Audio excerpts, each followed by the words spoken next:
All right, we got my stream up. Is your stream up and going? Yep. We got yours, Sweet. we got mine. It's all good. Awesome. Mine popped up too. I was like, oh crap. So, all right, let's do it. Sweet. All right, so do you want to do a little intro on what this little segment's called, or should I? Yeah. Go ahead and do it? So let's talk about Pixels and Easels. So Pixels and Easels. We're trying to do a show based around showcasing great design and great art, and then just showing everyone what we find great about different pieces or different artists as we find them, but then also opening that up to a public forum in a normal broadcast. However, for this particular case, we're doing our second episode, and the first episode we focused on different designers and artists that I enjoyed, and today we get to go through Jonathan Beale's favorites on his design bucket list and artist bucket list as he has them. So take it away, Jonathan. Yeah, so I was kind of the bad friend and ghosted you last week when you did your first episode. I was feeling bad about that. No, you're good. I was actually really excited. I had the opportunity to meet Chris Doe, who's a design idol of mine. Yeah. And, he was in San Francisco doing the Adobe Creative Cloud, and I was just at work, and I saw his post saying that he's doing a meetup, and like, you know what? Wow. I'm like 40 minutes away. Let's go do this. And Nice. had drinks and got to talk about some design and just overall sort of like business and life goals, I guess.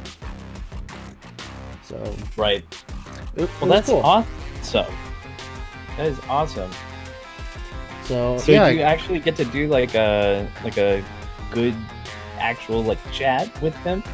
yeah. So I actually talked with him like one-on-one for a good like 15 minutes or so. And Oh, there were wow. a few other people there, but I had a feeling that he might have gone out to dinner with them. So he was trying to give me that one-on-one since I wasn't around for dinner. Oh, cool. Yeah, so that was pretty neat. Nice. I felt pretty unprepared because I didn't have a lot of questions, and we had just been talking, and he kind of ended it with, "So, you got any questions for me?" And I like just scrambled to try and find something, and it was like, "What type of things should I be doing after college?" And he's like, "Well, what do you want to do, and what are you doing about it?" I'm like, "Oh no, it's dropping that Chris Doe knowledge on me already, and or wisdom." And Yeah, right. my question was, "What questions should I be asking?" It was like that is the correct Yeah, it was question. fun. And then he disappeared because he's a hologram from iRobot. Yeah.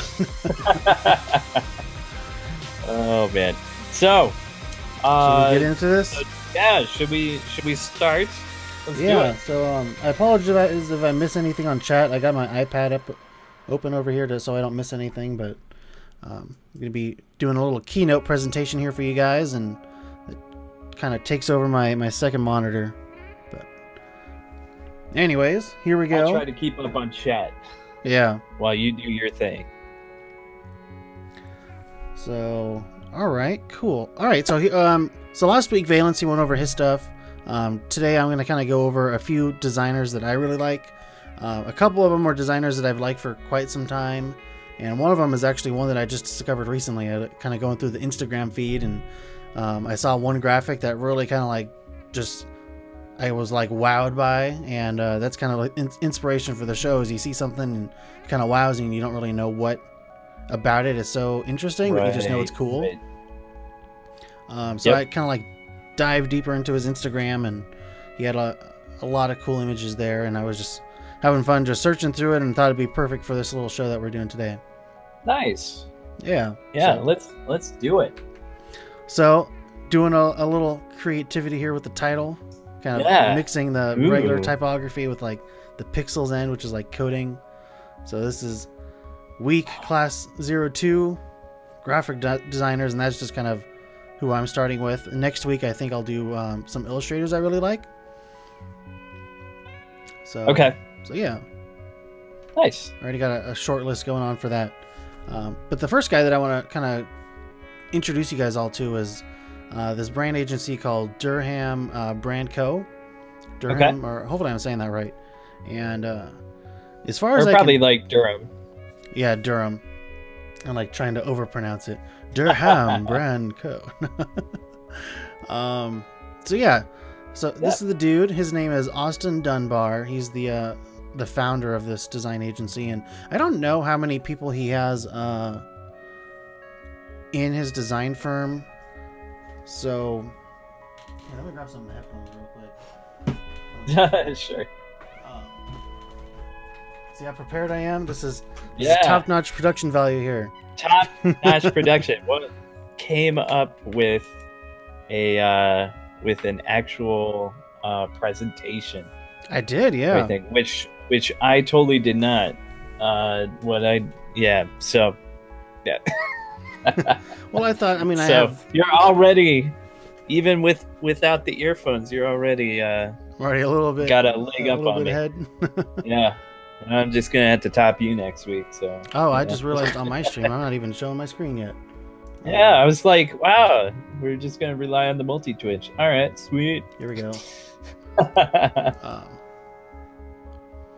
All right, I think we should be good now. Yeah, we should be. All right, I think we're good. Yeah. All right. So yeah, I can't tell if he has a couple more employees or not. I think he might be working with like a small group of like 4 or 5 people. Right. But you got a little bio here. He's a creative studio with a strong foundation in brand development, strategic thinking, and design chops that is passionately crafted and creatively driven. So it's kind of like the whole. Everyone's got their own little elevator pitch. I have one on my website. I mean, I don't know if it really says too much, but it sounds good to somebody who doesn't know a lot about design. Right. So I always like to kind of give credit where credit is due. So I'm showing you guys a lot of this guy's work. So please feel free to go check him out on Instagram, Facebook, or his website. Yeah. As a creative, it's always nice to have some credit given, because you don't want people kind of showing your work and then not crediting you, because it's like an opportunity missed. Tell you what, I'll write it down. Brandco.com.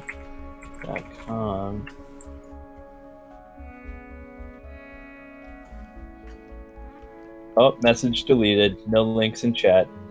Oh, mine. See, my stream is fighting against. Anyways, I mean, this is here, so people, if they want to go back and watch the video later, you can always click on the links elsewhere. Otherwise, you type his name into Google and everything will show up anyways. Right. So what I really liked about this guy is he does a lot of sort of like environmental graphics, and and I think environmental graphics are really cool. You can create something on your computer, and having it be put up on a wall is like really interesting to me. Yeah, explain environmental graphics, or maybe show us a piece if you could. Yeah, so this is actually the image that caught my attention. Wow. I thought it was crazy. This is for, I think, a brewery or some sort of like distillery. Yeah. And he designed this whole like sort of mural to put in this main sort of walkway area. And I just thought it was like the most gorgeous thing ever. I'm really kind of into this style. Sort of like a dated look with some of this old black and white imagery with like a halftone filter on it. But there's also like a more of like a contemporary twist to it, where you have sort of like this duotone effect with overlays. Some images have a lot of selective color in it. So kind of like in the middle of the screen there, right next to the word Rift, you can see like a cable car or some sort of public transportation car that's like colorized. And it's just very interesting stuff. And there's a lot to look at. And there's all these little nuances that I think really make these sort of graphics successful. Yeah. That you can just look at it for a good chunk of time and not see everything. Right. So. Okay. Yeah. I'm seeing the halftone really well now. Yeah. That last shot was a little bit more angled, so it kind of like all bled together. But yeah, that's really pronounced there. Yeah. So it's like specific without being specific. It's kind of an interesting effect that you get. Not to mention, from a print standpoint, that's like super smart. Yeah, then you can get away with low res, which older photos tend to be low res. And then just in general, anything that you're blowing up to be the size of a wall would be low res.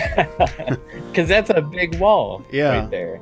And everything. If you don't have a super high resolution picture, that's the way to get around it. So that's a really smart technique.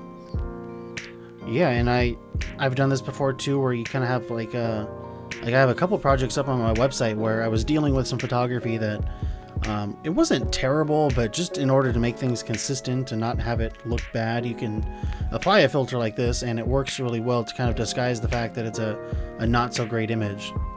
Right. And okay. I mean, another sort of technique that I do is when you're working on the web, I just add a little bit of noise to a photo. I'm using that noise filter, and that works out pretty good.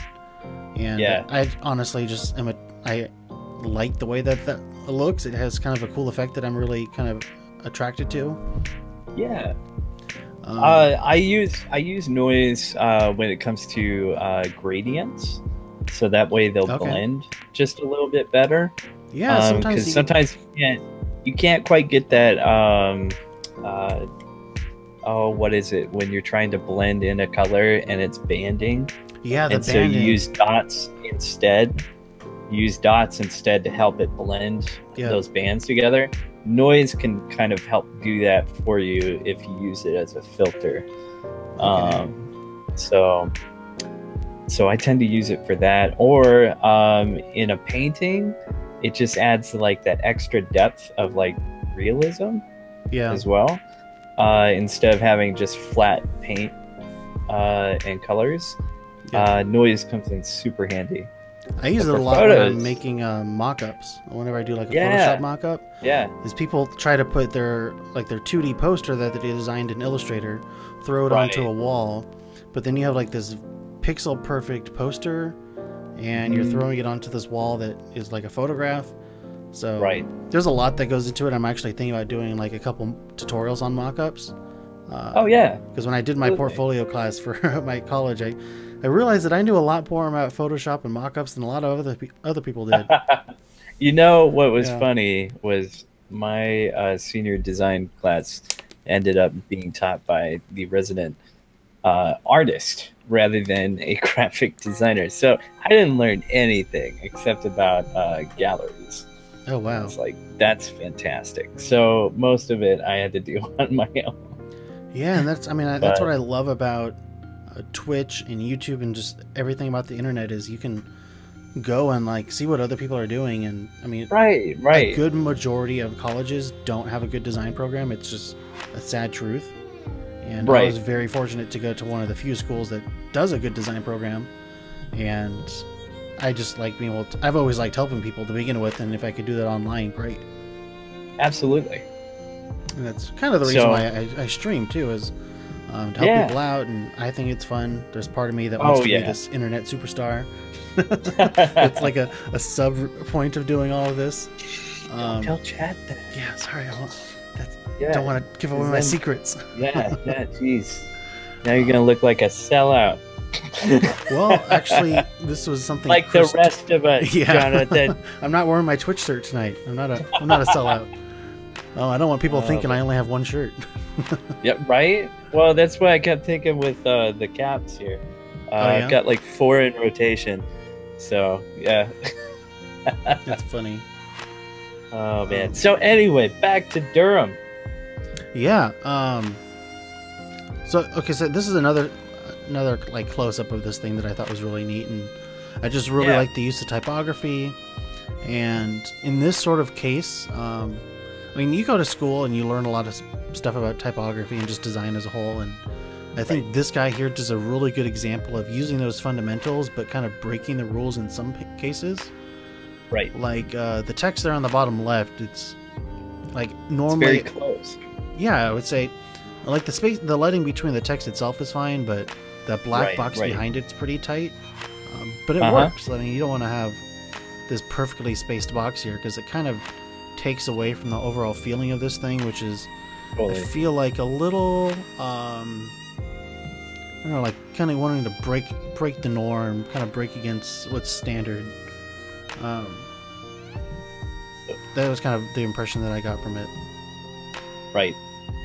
and you can kind of see how that close up that we were just looking at, how it kind of is full size, standing like right next to a person. And that's kind of like something that I learned too, is if you ever want to show scale, you know, what you're doing, put something in there like a person or a hand.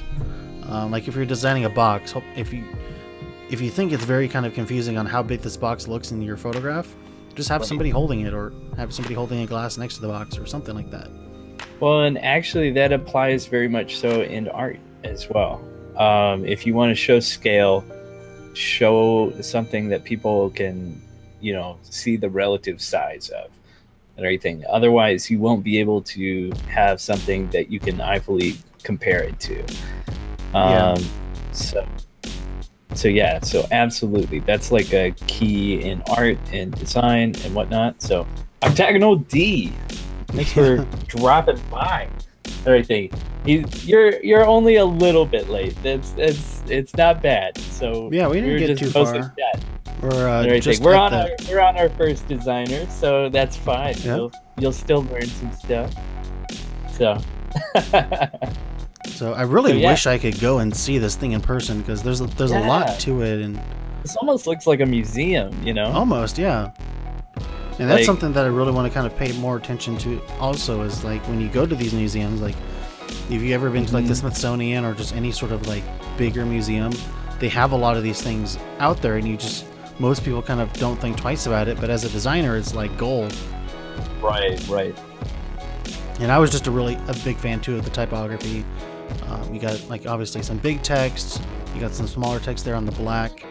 That for some reason that text there on the black that we were just looking at reminds me of the beginning of Star Wars, where it says like a long time ago in a galaxy far, far away.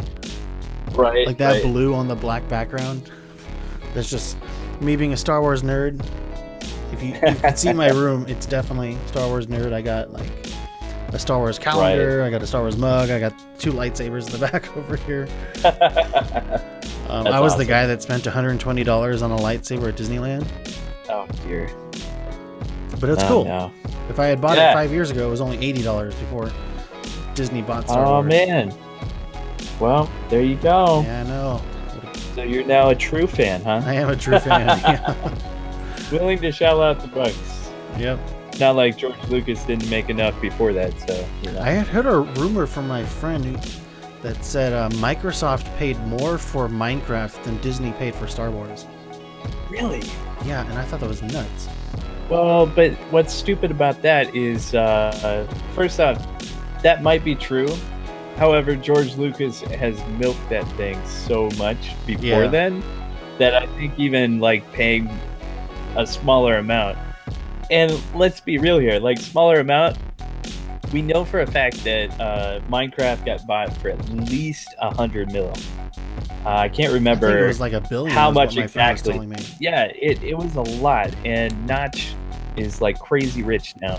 Yeah, so Notch was looking to sell out when Lucas was just looking for somebody to take care of his baby. To take it on and try to do it justice and everything. And so yeah, relative terms, maybe like, oh yeah, he only got 330 million for it. It's like, oh, okay, no more for his ranch, I guess. You know, like, oh man. So let's see. So this is another piece that he did. Yeah, this next one. Kind of keeping on the. He does a lot with like distilleries and breweries. This one here is for a brewery called Braxton Labs. Okay. Yeah. And it's got this. Sick. Yeah, it's kind of got a really cool.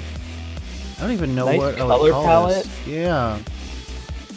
Kind of like a quilt work type. Sort of graphic. And everything. I like it. You know, my aunt actually makes quilts out of like people's t-shirts when they've been in like high school and stuff, and then for like their graduation present, she'll make them a big old quilt out of a bunch of t-shirts. Oh, that's very cool.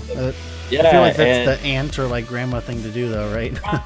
Right. Well, she's insanely good at quilts. Awesome. She could probably place in some different places, but she's very like non-competitive when it comes to stuff like that. So she's like, no, I'm never gonna do it. It's like, oh my gosh, just freaking do it.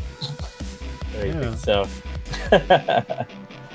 Valency, why am I so little? Okay, first off, we had a problem with Logitech here, so that's why I'm super small on the screen. Oh, are you on the screen? I couldn't even see. Yeah, that. yeah, I'm on the call and everything. So yeah.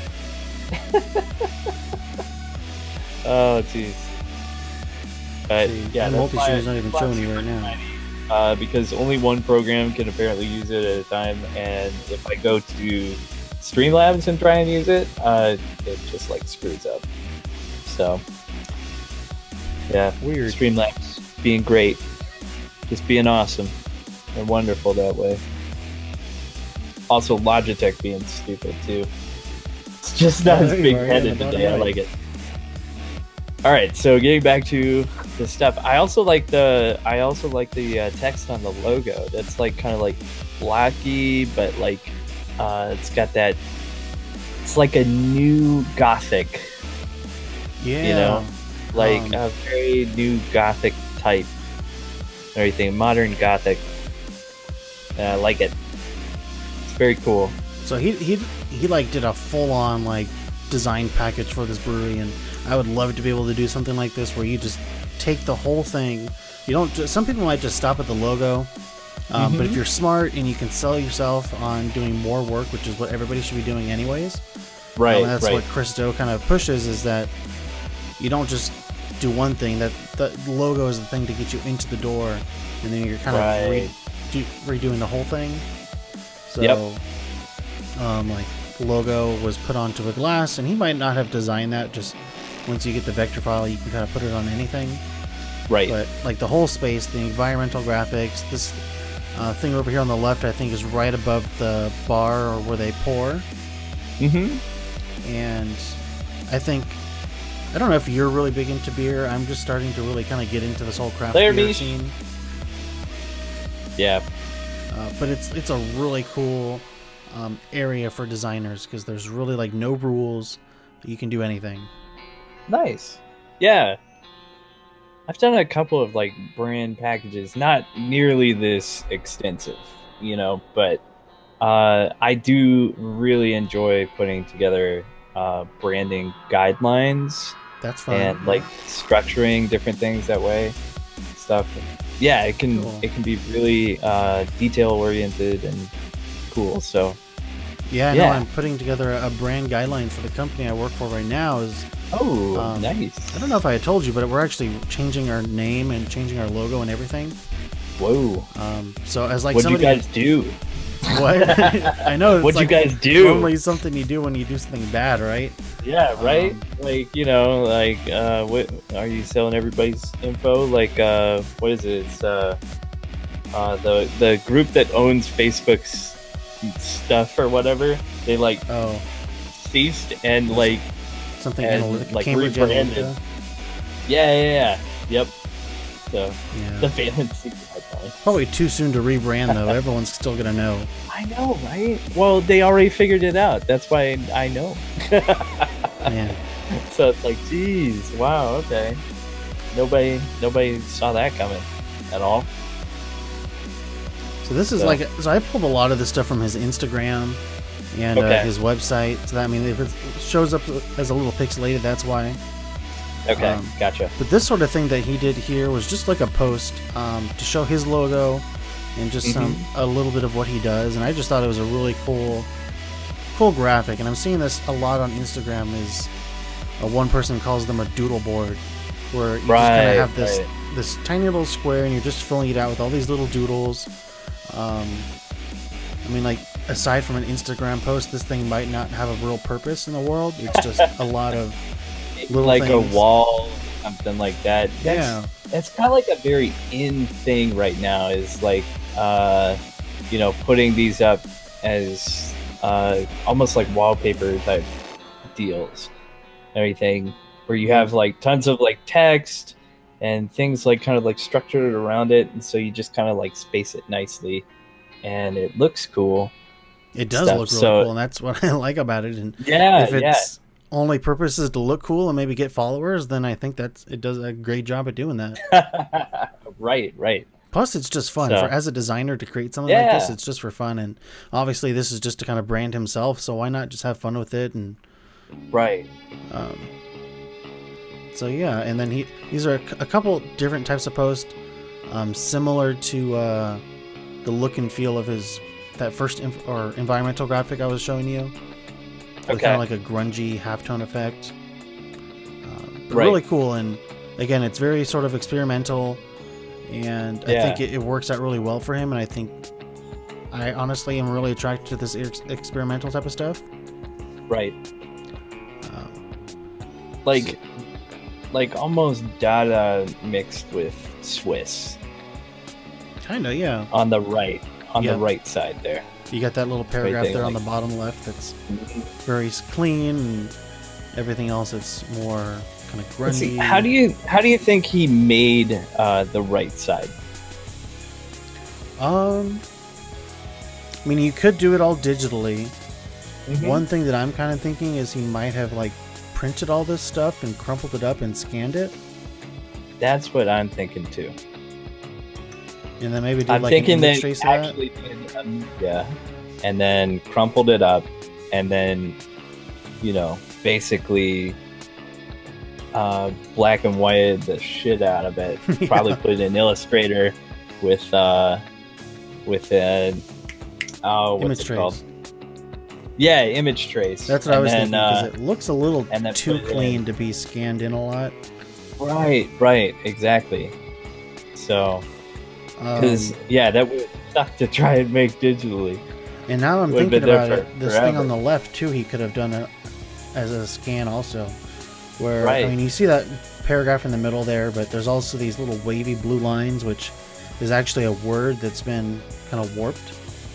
Okay. Yeah, I see that. You can do that using Liquify in Photoshop, but like a more analog way of doing that is as your printer is scanning, move the paper and wiggle it around as it's scanning, and you can get that effect. Right.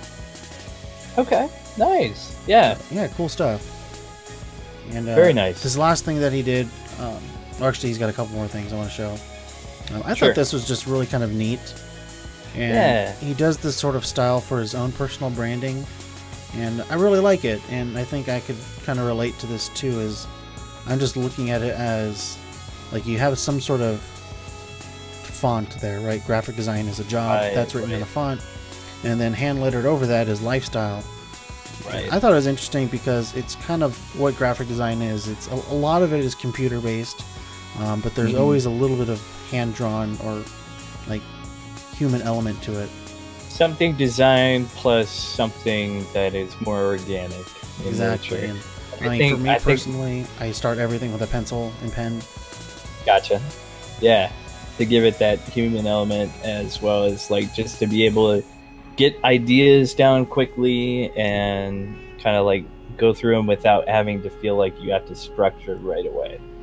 Yeah. So, yeah, very nice, very awesome. And this last one that I want to show you for this guy, like that. What was that? More grungy texture in the background. Oh yeah, that's neat. I was meaning to talk about that too. Yeah, I like that. What I like too is that he does like that, or he does stuff like that, and it kind of adds to the overall aesthetic of that little design there. Right. I think a lot of the times people that are just starting out in design do that just simply because they can.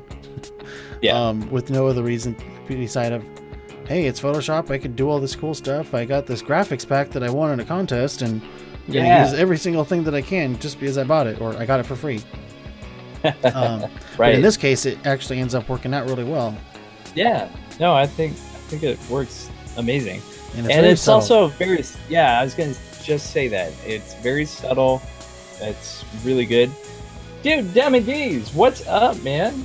How you living? What do you think? We are discussing art and graphic design and just kind of going through a bunch of stuff. So here, let me hit you with the multi-stream link. And I like octagonal, the valency guidelines. You should come out with a book called that. I know, right? That'd be awesome. It's basically going to be a carbon copy of the NVIDIA guidelines that I showed on my last stream. everything, because I fucking love those. They're so like well put together and super nice. So It's like your favorite design. dude, it's like, I think every time we talk, you well, bring up okay, so the it's like NVIDIA guidelines. it's not my favorite design that NVIDIA has come up with. It's actually very dated at this point, but the guidelines, like the detail that they go into, is fucking awesome. And Yeah, I don't know, something gets me about that. So guidelines are really cool to look at, and I've been looking by at the them. way, really quick, graphic design is a job or is a lifestyle. Which one do you think it is? For me, Yeah. Also, oh shit, somebody. Peter Del Tondo, thank you for the follow. oh, you got a follower. Hey, Peter. Evening. So yeah, so let's see. Graphic design is a job, is a lifestyle. I'd say it's both. Yeah, It's very much both. It's not one or the other. Lifestyle, yeah, sometimes it's a job, and you just gotta do your job. So, oh shoot, you just got a subscriber, man. Oh, Peter, I was like waiting to see what the. I heard it in my ears and like something's going on. Right. But I got my Keynote open and it's like blocking out all my screens and I can't see what's going on. So I'm like looking at my iPad, waiting for the little screen to change. And Peter, thank you for the subscribe. I really appreciate it. Yeah. You're my first subscriber. I need to like. I should have had like some sort of shoot, ribbon cutting ceremony totally or something like that. Oh, well, that's awesome. Yeah, that's cool. You were my first bits. Oh yeah, I got him. I got him bits. I gave him bits. I didn't really know what bits were, and he didn't know what bits were, so I was like, "Hey, you can have these." Right. Oh, that's sweet. All right, so let's move on here to the next one with Durham. So this was a design for a beer bottle that he was working on, and he actually did like this whole like letterpress logo. Wow. So you could actually see like the lead stamps over there on the right in the background, which I think is just like a really cool sort of. Like, did he actually? Oh yeah, no, I see that type over on the left, and then the bottom type over on the right. Yeah, wow. so he's got like the condensed face That's on the left and whatever sort of like heavier faces on the right. I don't know what typeface that is, but it looks nice. It does. It very much does. And you really kind of get this really authentic texture to it. You can go into Photoshop and add like a noise texture or whatever and get something similar, but I think it's a lot cooler to do it real and have it be really authentic. Right. Like this dude's doing a lot of like actual tangible work, which is cool. Plus, it kind of gives you the excuse to go out and do stuff like this, because I feel like designers just in general like to have fun with their toys and. Right. Yeah. No, it sucks being stuck in an office all day and just doing graphic design when there's certain times where you're like, man, I wish I was like working on the print right now, or like doing something else, or it's like that whole difference too of like when you make something and then when you see the final printed piece, the printed piece is what like makes it for you. Everything. It's like, I poured a bunch of work into the design, but now that I can see it in its like actual printed form, it's like, oh, this is like real, and I can touch it and see it and see how well it came out. So, and that's my favorite part of design. That's why I'm like really more into to like the packaging, editorial. Right. Business cards are fun too with branding.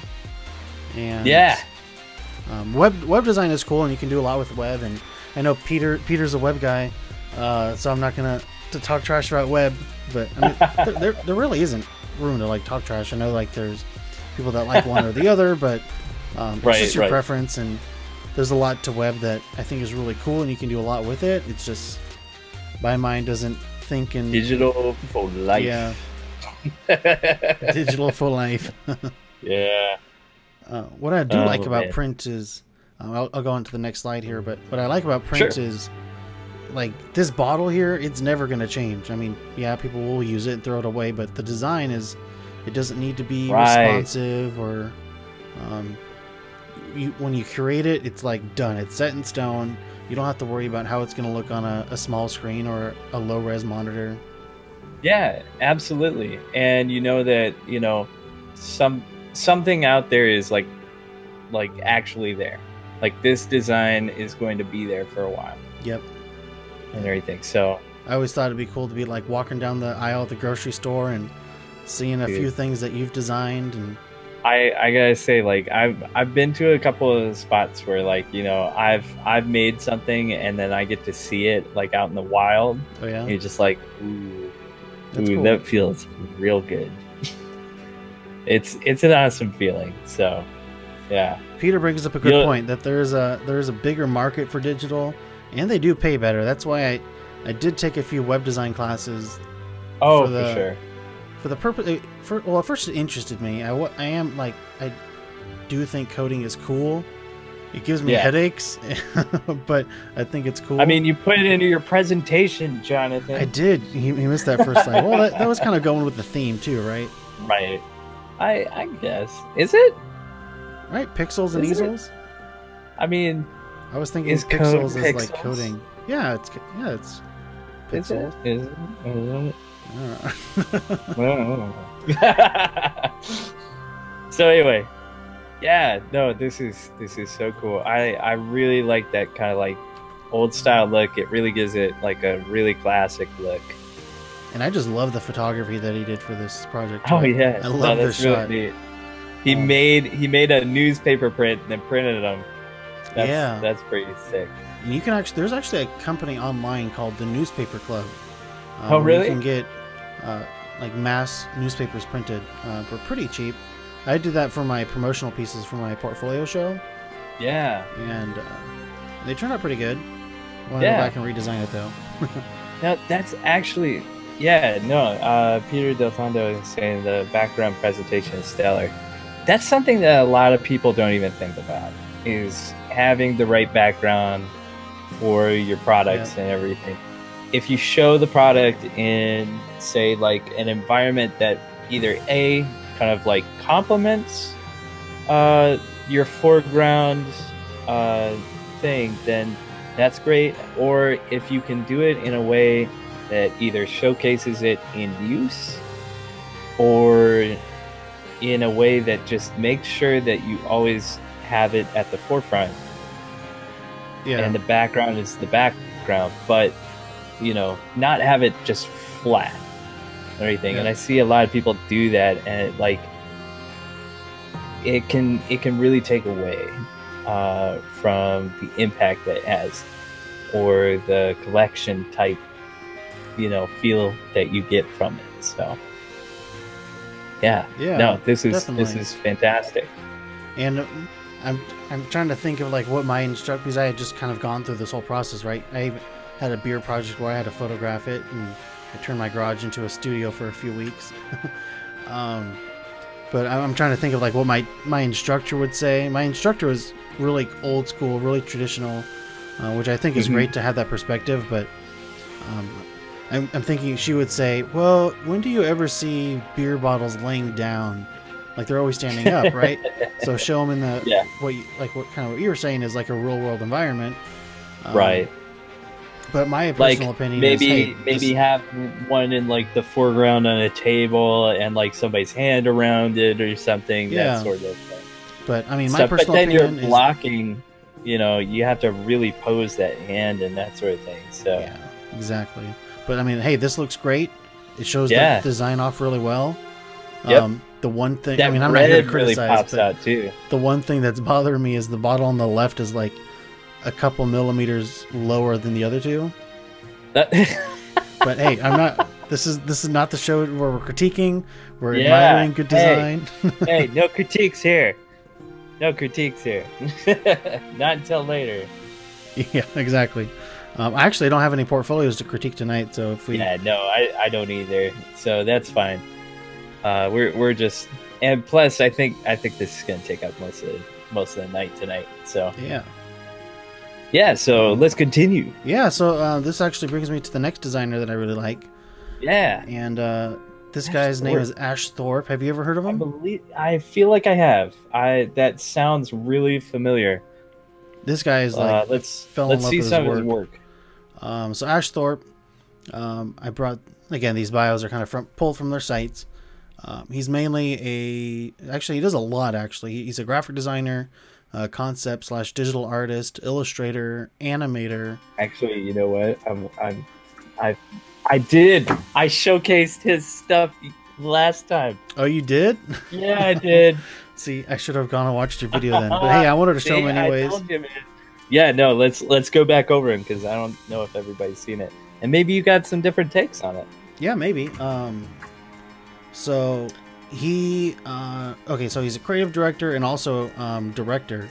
He's done a lot of UI. He's really known for like UI interfaces that he does for films such as Ender's Game, Total Recall, the sort of remake of that, the original one with Arnold Schwarzenegger, was done in the 80s, I think.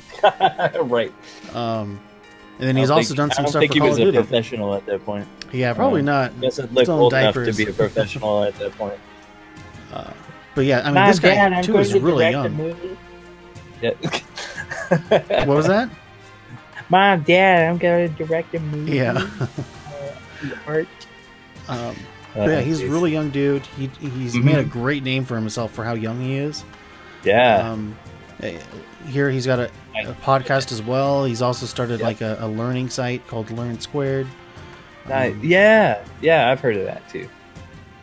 So that's a good one. Great guy. Here, I'm actually going to pop out a keynote real quick and then here, let me. All right, so turn down the music a little bit so we can hear some of these videos.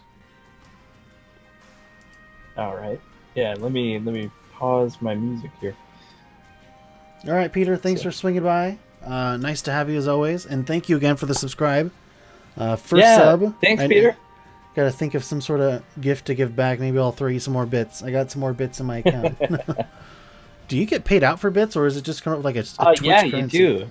You don't. It doesn't like, put them into an account or anything. You actually get bits as like currency. So okay, so like the Twitch bits, once that you buy bits, it's like you don't get the money back, right? Mm-hmm. Yep. Okay. Exactly. So. Yeah. How does that work for like the economy, right? Like money like, what do you mean? Oh wait, no, Twitch makes money off of it. Never mind. Yeah, I was just thinking that this money was just disappearing. No, Twitch sold them. Yeah. All right, never mind. So, yep. All right, so the next video that I want to show you, this is his reel. So I'll just kind of let that play. Yeah. I think this is like my favorite video ever. Hopefully I can hear the sound.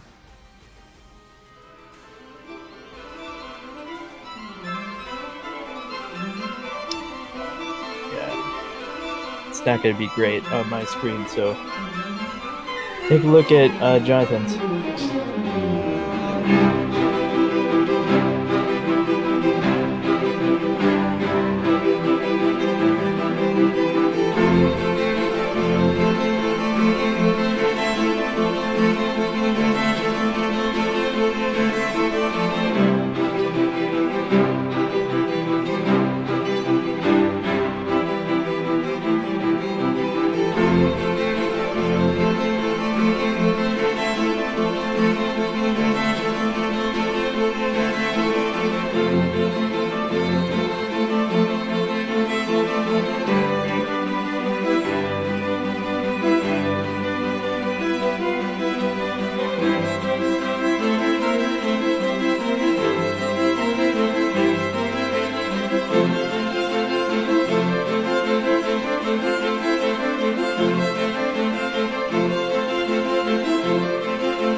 Cool stuff, right? Right, dude. It's super awesome. I love it. It's as soon as I watched it, I'm just like, oh my god! And I sat there and I watched it like 5 times in a row. Right. It's great. It's so good. Everything, and I absolutely love it too. Uh, so do you know what plugins he uses for that? His For a lot of the digital type stuff. no, do There is you? a specific plugin that is used for it. It's called Trap Code Particular, Okay. and it's an After Effects plugin, and it lets you make layers of pixels basically, and you can use them to either wrap a like a 3D object, and so that's how you get like those like 3D globes or 3D faces that have like these pixels, and then you can increase different effects either by making those pixels into 3D objects themselves, or you can like go back through and like make other things with it. But that's generally how they make, especially like the 2D graphics and stuff, with all of the different colors, etc. Everything. Awesome. Like the screen that we're on right now, that was made with Trap Code in particular. Yeah, and I knew I was going to bring that up. I knew that he used some sort of like coding element to this, but I didn't know exactly how he did it. Well, it's not coding. It's just called Trap Code. Well, no, I saw some behind the scenes, and he did have some sort of code element to this. And maybe if he was just looking at code, yeah, yeah. But a lot of it actually comes from the plugin there. But like super cool stuff. And I think I've watched a lot of his videos, and he said this project here that this was in his reel a little bit, and I'll actually show the full video in a second. But this project here, he said, was probably his favorite project to work on, and it was my favorite project to watch from his website. And it's just got all this really cool typography. Let's see. Proceed. Which one is it? So that way I can just show it online. Because nobody could like actually watch it. What do you mean? Oh, so like when I'm watching a video through Google Hangouts here, it gets a little bit choppy. So I just want to make sure you're able to see it. Yeah, I mean, if you go into his website, it's like towards the bottom. Yeah, which one are we showing next? It's the one that has this for the cover. Does that make...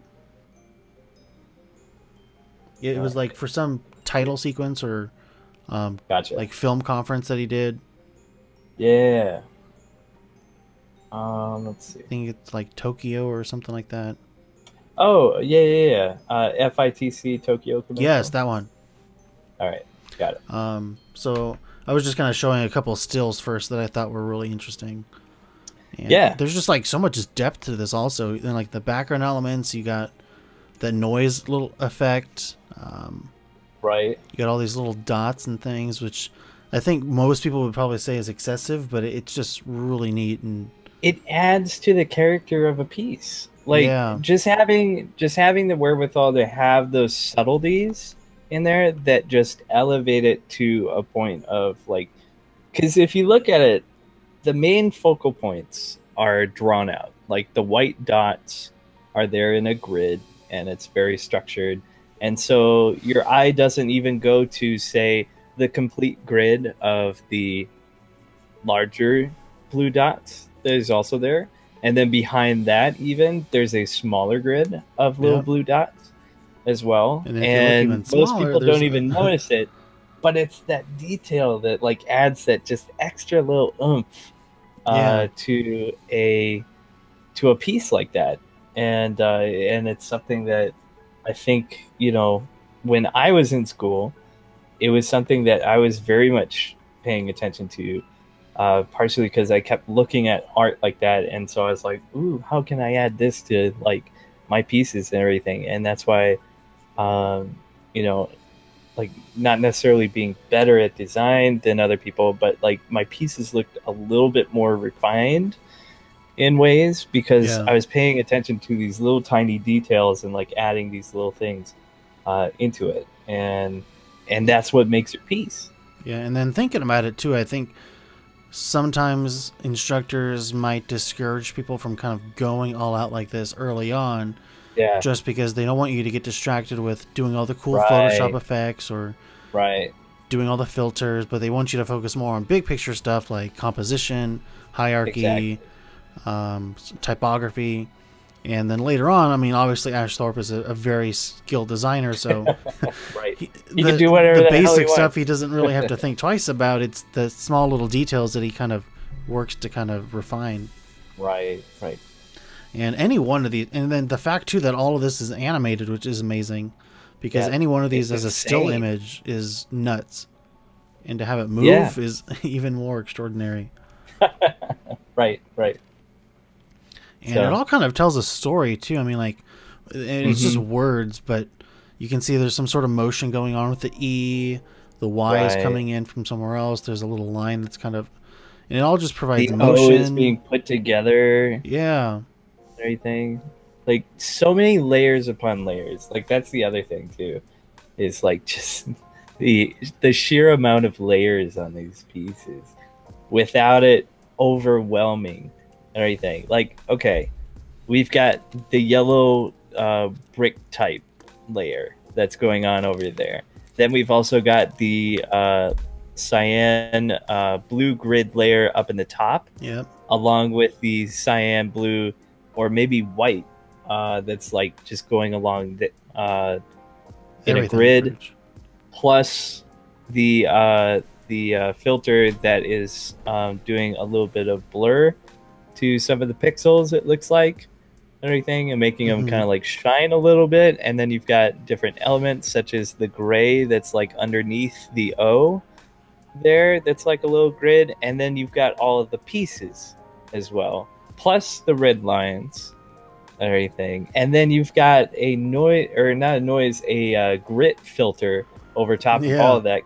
See it on like the Y especially, and the E yeah, and and they're kind of in that everything. orange next to the E. Right, right. And that's all moving, plus probably has some other moving materials on top of that. But And it's that's just what's nuts. giving Like a if you were bunch to of sit here and try texture. and pick apart this whole thing, you wouldn't be able to because there's Dude, so many elements. there's And, at least like 30 layers there. yeah, it's nuts. And Yeah. I think he does a great job at kind of balancing everything, and Oh yeah, absolutely. so it's great. So if you're if Really anyone cool. in the stream kind of wants to navigate to Ash Thorpe's website and find the video for this, we're about to play that, and in case it doesn't come out too Here, well on the stream. I'll play it on mine, so that way people can still see it. So Okay. just let me know when you're about to start it. Yeah, I'll go over to the next slide now, and it should play a few seconds after that. All right, ready? Yep. Go.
Awesome Wow. stuff. Yeah, no, it's just so cool. I think we were off And by a still few going. seconds, but even at the end too, when he does his own, so he does like the credits for the credits. Right. He even takes time to design that too, and it's just really well thought out and well executed. Right. That's super cool. And the next slide that I have is a video for what he did for Adobe Max or Adobe. It was the Adobe one. Something Adobe. I'm trying to have a stroke thinking about what I'm trying to say. No, you're good. It's like on the tip of my tongue and I can't remember it. I'll show. Let's see. I'm trying to find it. It's the one that kind of has like a cube or like some sort of like diamond shape. I think it was towards the top of his portfolio. Let's see. Might be Adobe Remax or Remix or something. Let's see. I don't. Yeah. We do all. Maybe? Yeah, I'm not seeing it. Oh. Well, Can maybe you go ahead and play? Yeah, I'll go ahead and play it. Whatever you need. Oh.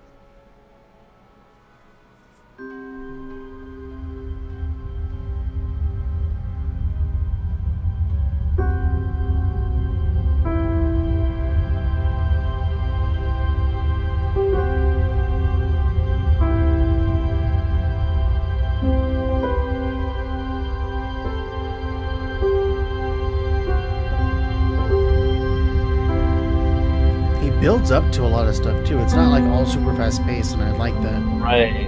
There's a lot of pacing.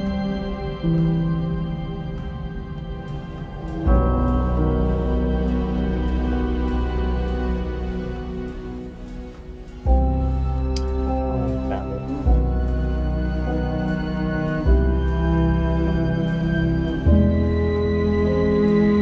It's very psychedelic. Right?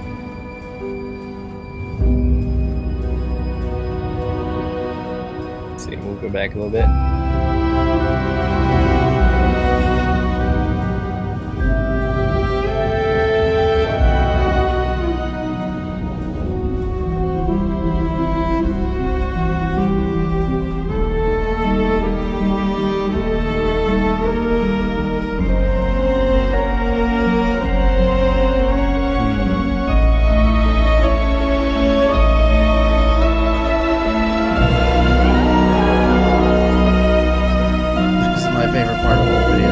I feel like this is what Han Solo sees when he's tripping on shrooms. Right. Going into hyperspace.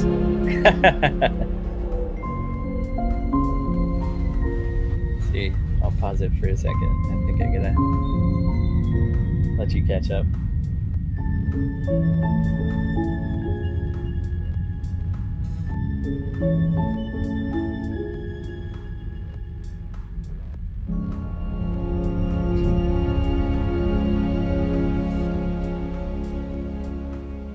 Yeah. That's really cool stuff. That's insane. Insane. I know, right? The level of detail.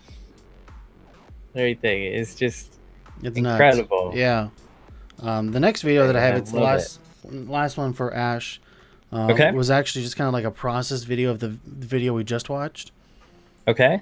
I don't know if that's on his site or not. It's on his Vimeo page. I think it actually scrolls all the way down to the bottom. Yeah, it is. So we're good. Cool. So I'll go ahead and hit play on my end then. All right.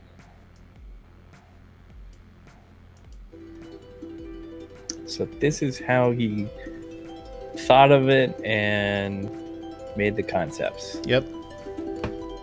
So I mean, he's starting off with like storyboarding and sketching. Right. Doing 3D. And I know something that gets me every single time is 3D. I think even like the most basic 3D stuff, and you could be like a first-year 3D designer, and I'm still like shocked and amazed by But Right. It's insane.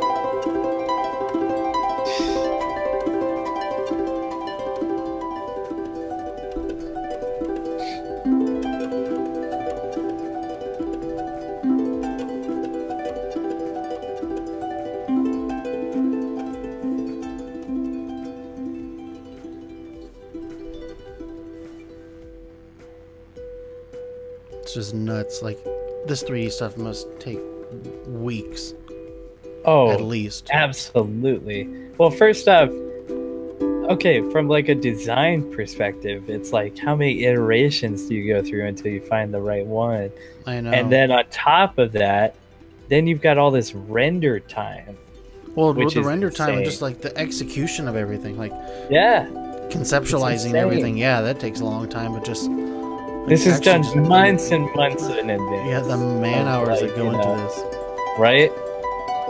Whereas like a design, like if need be, you can like power through a weekend and like create a little brochure if you need to. Right. Whereas this, like, yeah, there's no way you could do this on a weekend. I mean, you could if you want to, I don't know, die, but you know, no biggie.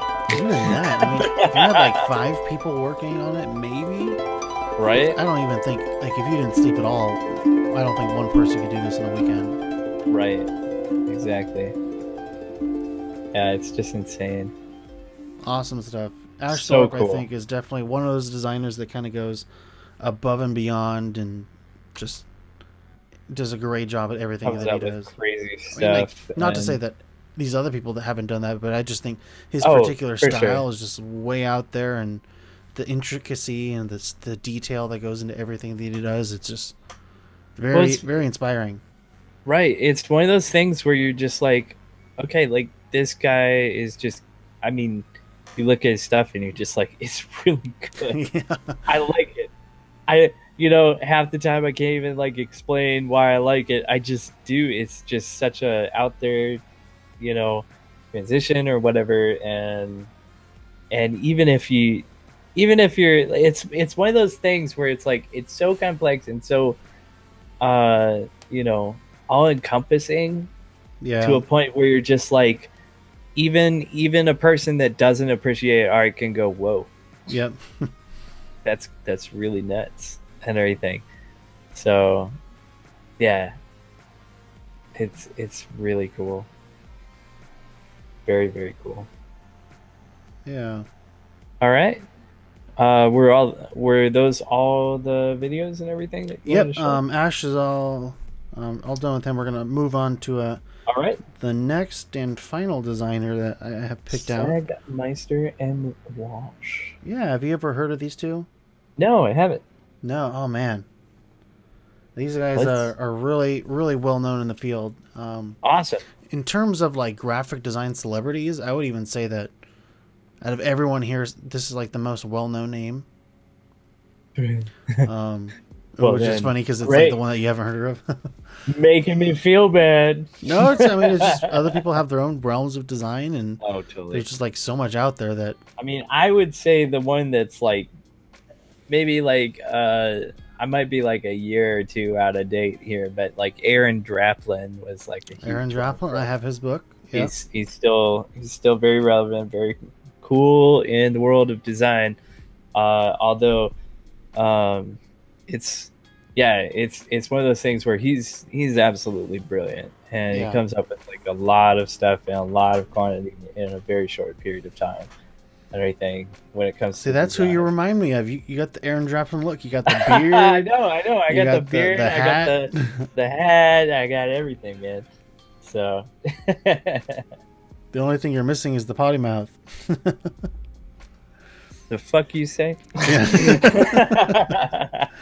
Well, I don't know. You must have a bad potty mouth. You're coming into my stream, dropping all the faux shows and just. Actually, I've been trying. Yeah, I know the faux shows. Yeah. Okay, for anybody that doesn't know, if you type faux show into Jonathan Beale's chat, apparently that's not allowed because it's sexual. Yeah. Faux show. I don't know why it does. How's that sexual? And how have I not gotten sex out of that? If I say it all the time, you know, jeez, come on. All right. So yeah, let's dive into here. This is their little bio. Let's do it. So the guy here on the left, his I name. recognize that dude. Okay, so maybe you do no, then just maybe just by. I might. It's just that I haven't heard the name or something. Yeah, so his name's I feel like I Stefan recognize that guy. Sagmeister. Okay. Really well-known graphic designer. He's been in the industry for quite some time, and he initially had a design studio that it was just himself. It was just Sagmeister, and that was his design studio. And then over I think in the last 6 or 7 years, he brought on this younger designer, Jessica Walsh, who I think might have interned with him, and he like admired her as a designer so much that they became partners together, like business partners. Yes. And I mean, business partners. Yeah, I'm just saying. She's married. He's single though. Late nights. Yeah. But yeah, they own a creative agency based in New York City. Yeah. They're a full-service design studio doing strategy, design, and production across all platforms. Okay. There's their social media there if you want to go and kind of follow them. I would highly recommend going onto their website and checking out their website. I think their website in and of itself is a really cool design piece. Yeah. And I'll just show you the screenshot from their website. This is what their website looks like. And their website, their homepage, is a full-on live stream of their design studio 24/7. Oh my gosh! So you can see Talk people about working. Artists. They do have a more functional navigation on the bottom left there, but right. Even like hot linked or whatever the phrase is, their navigation is actually built into their studio physically. So on the walls they have about, work, press, answers, news, and store. Oh, I see that. And I'm looking at it right now. That's are you on their site? Yeah. All right, so click down. It's probably all black because it's nighttime. No, actually, it's lit. It's fully lit, but it's black outside. Okay, yeah. Last night they didn't have the lights on, so it was all dark. Oh, of course, they've got the Herman Miller chairs all over the place. Yep. So have you clicked on the screen yet? Are you seeing the different layouts that they have? Yeah. So I'm like kind of going through it. They still have like about work and stuff in all of their different shots. That's kind of interesting. I know, it's neat. Like on the front desk, it's there. I don't know if they still have it. I tried to find it last night and I couldn't find it, but they had like a snake, a pet snake in the office, and they had it in the snake cage. Oh, nice. Which was really neat. That's fun. So really, and then, okay, so I think if it's not clear by now, these people, this design agency is really known for over-the-top, really eccentric designs that most people wouldn't even think about putting next to their company name just because it's so crazy. But at the same time, you do have those companies that kind of look for this stuff, and that's why they go to them, is because they know that they're going to do something completely out of the box, completely out of left field. Right. And they really try to take a big step back and look at how everything ties in together. Yep. And where can we take this, get out all of the first ideas and everything, out of the second ideas, out of the third ideas, and let's go for like, five relations to bacon,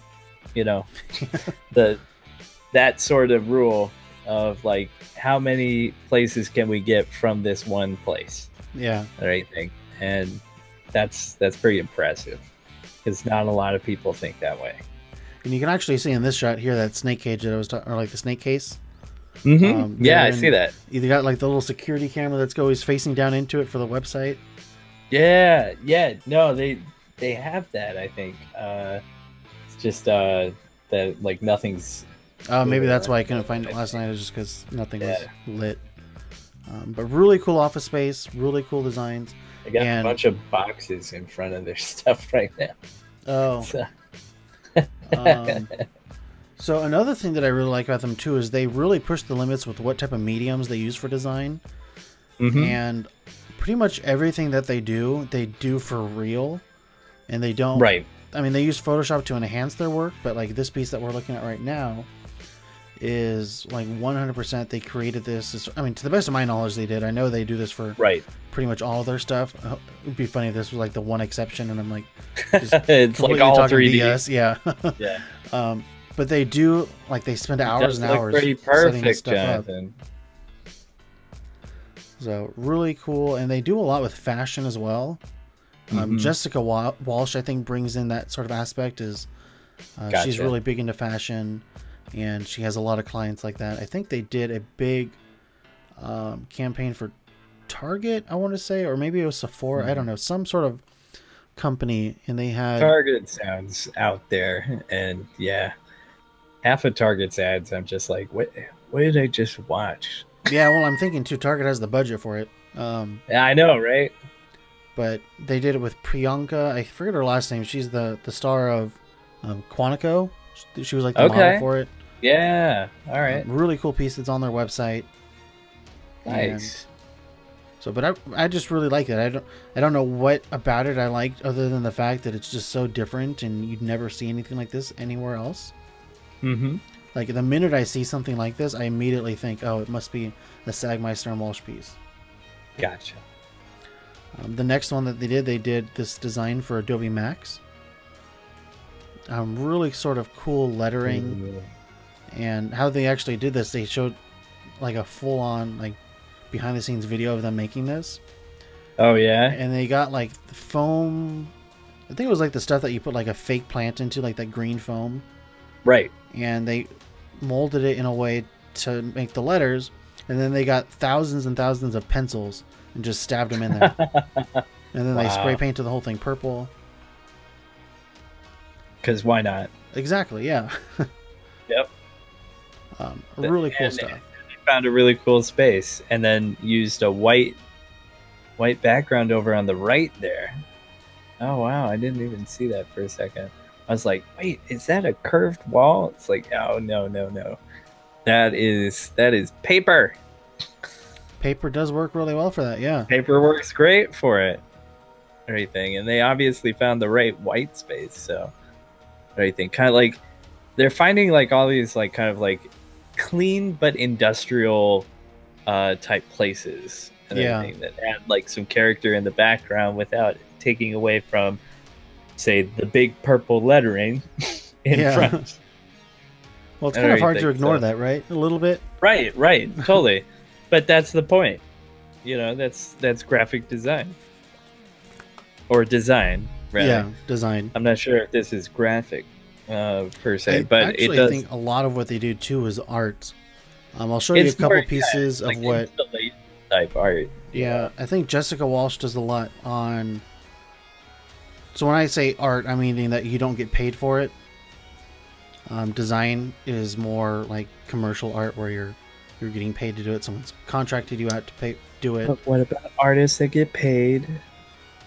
Well, so I think, okay, so the difference between art and design for me is design, you're creating something for a client, and art is you're designing something for yourself. So if somebody wants to pay you for what you design for yourself, then sometimes, yeah. What about concept artists that are designing for somebody else? They're making art for other people. What category do they? That's true, I guess. I don't know. I mean, you could. I don't know. Maybe there's like art and commercial art. I don't know what the line is there, but in like the graphic design world, that was kind of how I think about it. Right. Okay. Just one man's opinion.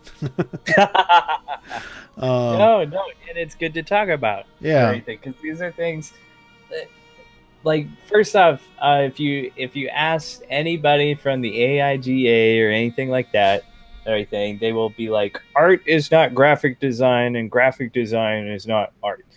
Art can be used in graphic design and, you know, and that sort of thing. But graphic design is very much a production oriented type profession, whereas art can be many different things, that sort of, like, you know, fallacy of argument or whatever and everything. And so it's important to make a distinction that graphic design is not art. Graphic design is usually bent on function, whereas art can use elements that would be used in graphic design or other things to make art, or it can use art within it in graphic design, or it can be used within graphic design, but they are not, synonymous. Yeah. So that's an important distinction to make. But as far as getting paid for it, I think people get paid for just about anything. So, true. Yeah. So that's where I'm at on that particular line of thinking.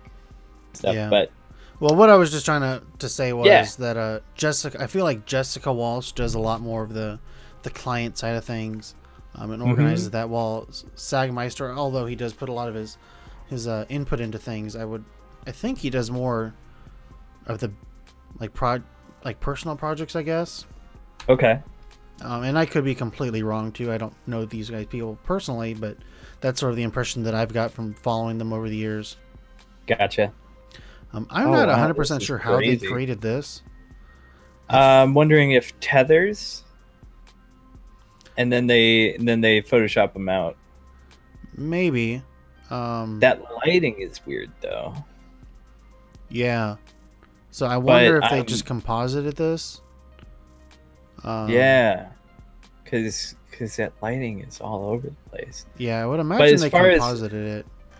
Right, because wow. Because if you look at the feet, and see, this is exactly what they wanted. Is us going, what the fuck did they do? Because they're like, oh, everybody knows that we do stuff for real like this. Yeah. What if we sneak in a piece like this and they won't know? We fuck up with it and everything and see what people think then.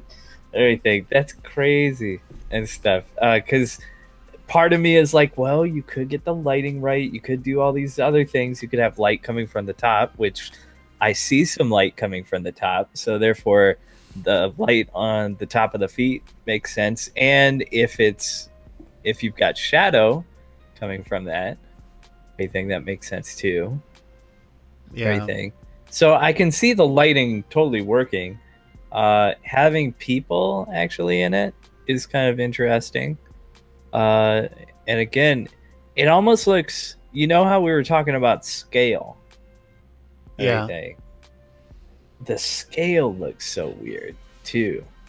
That's what I was thinking. It was I'm looking at the feet at the very bottom and kind of comparing that to the light fixture over there on the left. Right, and that exactly. Foot is like a minuscule size compared to that. But that must be like the world's biggest light structure. But then you look at the top feet and you think, okay, maybe they're just like, further away and like whatnot. The angle. Right, exactly.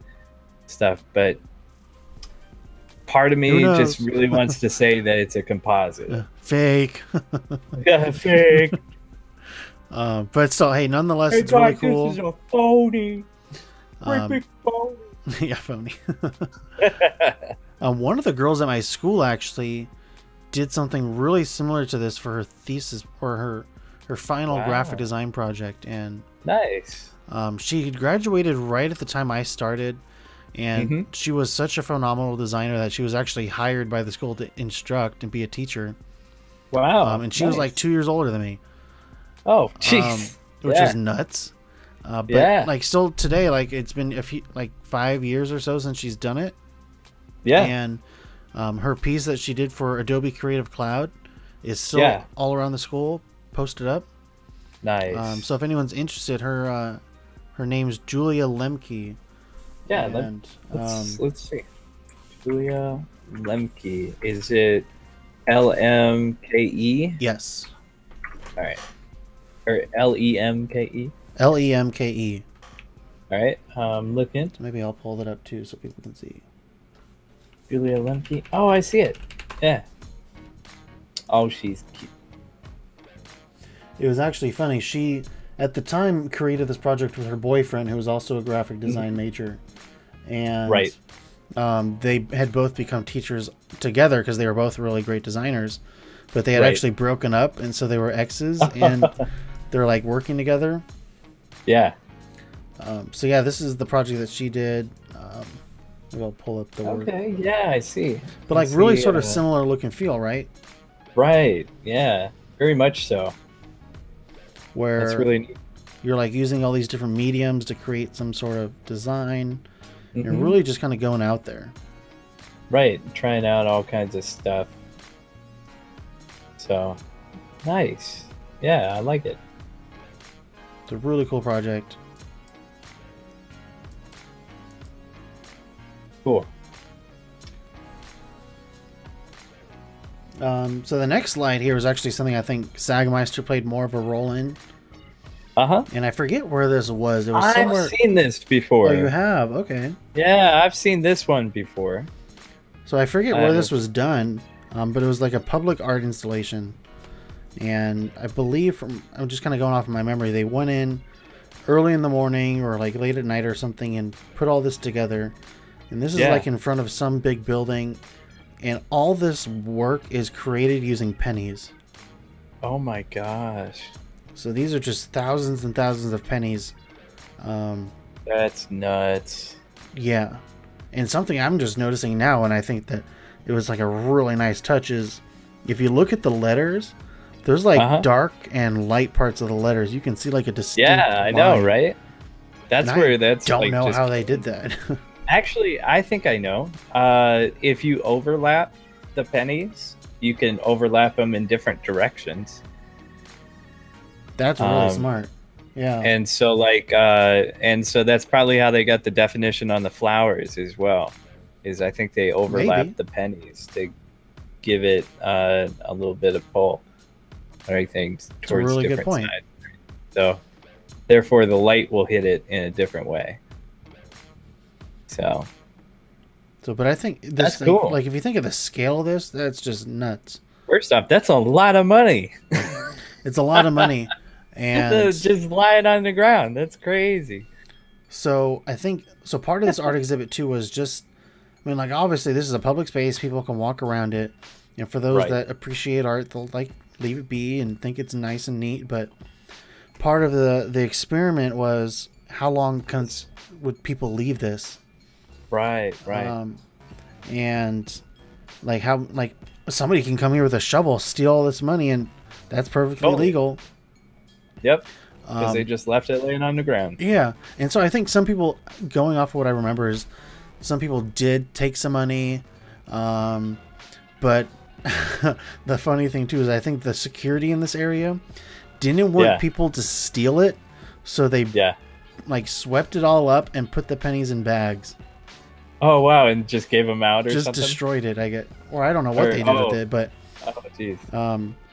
Sagmeister actually has a movie called The Happy Film, where he talks about a lot of these projects, and I think this movie was kind of like a documentary of his life over the last 7 years, I think. Gotcha. So a lot of this work was in that film, but it was I thought that was the funniest thing. It was like the security guard, in the way to protect the art installation, they destroyed it. Right. That's nuts. Oh, maybe they didn't overlap it. I don't know. Yeah, I don't know. I see a blue ring around all of these coins. Maybe that's something. Oh no, that's like the glue that they used. Is it? Yeah, it looks like some it sort was of glue. Glued? Like they're using like sticky tack or something? Yeah, maybe. I would imagine that'd be really hard to clean up. Yeah, they wouldn't be able to sweep it. That's for sure. Yeah, I don't know, because I'm kind of looking at this little blue dot over there on the right. Is that biodegradable? Yeah. We gotta think about the environment here. Oh man, but that's really neat. Yeah, I've really definitely cool seen project. that before, and I wasn't aware of the story behind it. So that's awesome. Something else kind of similar to that, or just like using scale. Cups. Yeah, cups. It looks like cups. It's lattes. Oh, is that what it is? It looks like coffee. Yeah. That's been I was done thinking like in coffee or beer. It's But it been makes more done sense in for like coffee. yeah, or beer. I'm sure coffee would be cheaper, right? Yeah. Unless you've got really cheap beer. Except for that base down there, that's like straight up Guinness. I know, yeah. Well, it was funny when I was. I don't know if you've ever seen my beer project on my website, but I wanted to like photograph the coffee or the beer, and Yeah. I didn't have the actual beer for this company. I was using a different bottle because I needed to get the Right. beer a little bit darker. So I poured in like a Lagunitas or Bud Light, whatever we had around, and I just poured Gotcha. in like soy sauce into the beer to get it to be Yeah, darker. dude. Yep. That's like food photography hacking 101 is you do whatever necessary. Yeah, and I watched some tutorials too on like photographing beer, and to get Yeah. like the nice foam on the top, they say to stir it with something made out of wood because there's something in wood, like an enzyme that foams up the beer. Really? Yeah. That's interesting. And it worked? It worked perfect. I got like chopsticks and started stirring it up with the chopstick. Nice. Did you try it with a metal utensil afterwards to see if it made any difference? No, it was late and I was like stressing out trying not to get beer on my project because I had like designed a coaster and it was like a paper print on a coaster, and I was putting this little bottle of beer on top of it. You're like, please don't get wet. Please don't Yeah, get I'm like, wet." please don't spill, please don't spill. That's hilarious. So yeah, so I mean, I thought this was another cool piece by them as well. And Yeah. so the next couple slides that I'm going to show, I think it's like the next 6 slides, are Sadmeister does this a lot in his books. Is he'll create some. Here, I'll just show you the first one. Yeah. He creates words out in the world, different random places, using a variety of different I've materials. seen some of these too. Yep. And it's supposed to spell out a sentence. So this Okay. first one, I think this is made out of maybe like towels or some Tissue? sort of. Oh, yeah. It looks a little thicker than tissues. I mean, like even Yeah, I on was the gonna bottom of say, the now H, that I'm looking at it, you it can see looks some a lot. string. Right. So yeah, I think these are like some old sheets or something like that he ripped up and Right. stapled up or tied out into some trees, and it's just really neat. What was that? Yeah. Those poor trees. Yeah. But yeah, I mean, something else that's really cool about this too is, I think if you look at the G, I think the G is the best example, is just from the camera angle, it looks like it's perfectly flat. But Right. if you were to look at this from the side, that bottom left portion of the G goes back like 5 feet. I mean, look at the V right there. The A, you can already tell that it goes behind that tree up at the top. And so then you have to say, okay, so that's like way in front, because you can look down at the bottom there. And so the A goes up top and then down to the tree that's behind even those trees. And then, and then that cross in the A comes back up, which is everything. But So then it's really like cool. the H actually comes forward, like way forward. Yeah. Everything. That's awesome. And this kind of reminds me of like some sculptures where they take a lot of junk and they just I know exactly what you're talking about. I don't even know what it's called. Where, like you look at it in just the right angle and you see either like a person or a face or like a shadow or something. It's like it's and really people that nice. do like a really good job of that too. You could look at it from 2 different angles and get 2 different images. Yeah, I've is seen really those too. Everything. So yeah, really insane. Really cool. So here, I'll flip through this once, just so that way we could read the whole thing, and then I'll kind of go back to the beginning, and then we can kind of just look at each one just for itself as its own art piece. So the sentence is, having guts always works out for me. And he's just got all these little phrases that he likes to say, and actually, I don't even really want to say it like that. It's not like a phrase, like a catchphrase, like "Oh, having guts always works out for me." It's nothing like that. It's just like he does a lot, and I think just watching his movie is the best way that you'll really get to understand this man. And these are all sort of like life lessons that he learns. Right. Even in like a TED Talk that he's given, he's like, things that I've learned in my life so far, and he has a book called that. Yeah. So it's just really just sort of the story of this man going through life as a designer, expressing himself creatively. And if he finds people that wants to pay him to do stuff like this, then perfect. Right. Even, I think it's his whole design studio that I think every 7 years they'll close up shop for the whole year, not take on any client work, and just do something as a personal design project for the studio. Wow. And I think that must be nice. Yeah, that's really gutsy to be able to take a year off that often. Hence his catchphrase. Yeah. But yeah, no, that's insane. That's cool. I think so. Hey Kevin, how's it going? My cousin just stopped by the stream. Yeah, you read the whole thing. I forget where I didn't see that until now. I don't remember what you were talking about. Oh yeah. I think you had said like yeah, we'll just read the whole thing there and then we'll kind of go back and everything. And so yeah, I think he was being snarky. Said, yeah, you read that whole thing. Or yeah, you read that whole thing. Yeah. Mm-hmm. Oh yeah. Oh yeah, I see. Well, that's 100% his personality. So yeah. All right, perfect. I'm glad it translated in text, Valiant. Yeah. So yeah, so this one here is cool. It looks like lots of different furniture. Yeah. Really neat.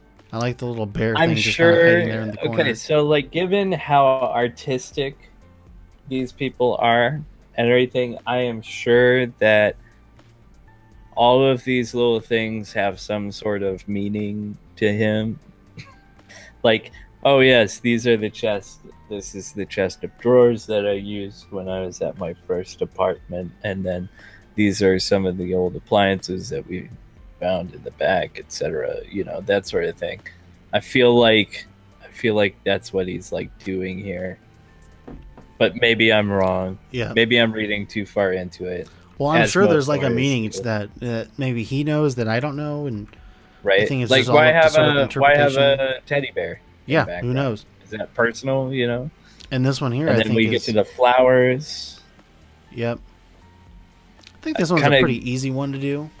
Yeah, I mean he's marking it up and everything, and then it's kind of like the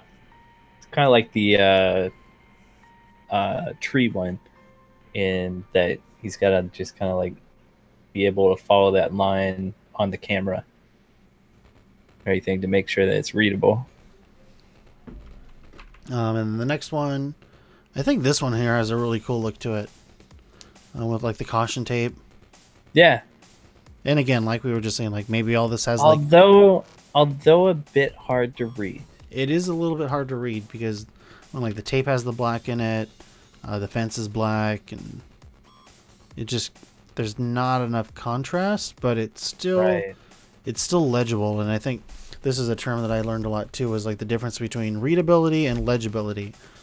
Right. Readability meaning that, can I sit down and read 3 paragraphs of this? Probably not. It would take me a long time and give me a headache at the end of it. Right. But is it legible? And it also depends on the usage of, said whatever that you're designing or creating and stuff. If you're doing an art piece, then yeah, it's more about making it work within the environment or within the piece that you have.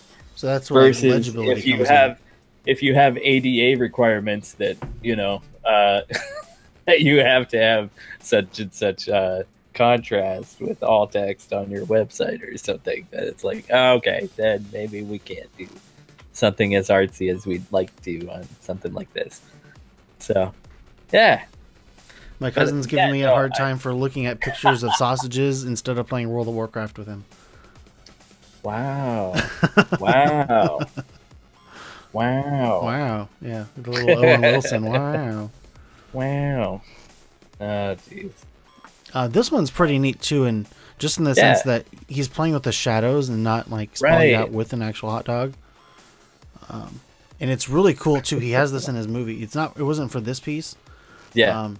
But he like created a tiny little paper mock-up of how all this works too. So he's constantly thinking of this type of stuff, and it's always kind of neat to see where that goes from like a mock-up to like the actual execution, which maybe using Right. hot dogs is the best method. I don't know. Yeah.